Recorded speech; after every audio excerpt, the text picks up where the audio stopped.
ஒரு அடர்ந்த காட்டில் ஒரு பெரிய சிங்கம் வாழ்ந்தது. அது தன்னை மிகப் பலவானாக எண்ணி என்றும் மற்ற எல்லா விலங்குகளையும் பயமுறுத்தி வந்தது. தினமும் தேவைக்கு மேல் வேட்டையாடி விலங்குகளை துன்புறுத்தும். ஒரு நாள் காட்டில் கடும் பஞ்சம் ஏற்பட்டது. உணவு கிடைக்காமல் சிங்கமும் கஷ்டப்பட்டு அப்போது சிங்கம் பிடிக்க முயன்று சிறிய எலி ஒன்று அதன் வலையில் சிக்கியது.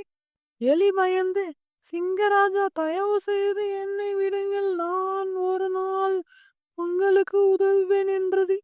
சிங்கம் சிரித்து, நீ என்னை எப்படி உதவப் போகிறாய் என்றாலும் கருணையால் எலியை விட்டுவிட்டது. சில நாட்களுக்குப் பிறகு சிங்கம் வேட்டைக்காரர்களின் வலையில் சிக்கியது. அது கர்ஜித்தாலும் யாரும் உதவ வரவில்லை. அப்போது அந்த சிறிய எலி வந்து தனது கூரிய பற்களால் வலையை கடித்து சிங்கத்தை விடுவித்தது. சிங்கம் தன் தவறை உணர்ந்து சிறியவர்களை இகழக்கூடாது என்று புரிந்து கொண்டது. சிறியவர்களை அவமதிக்காதே, கருணை எப்போதும் பலனளிக்கும்.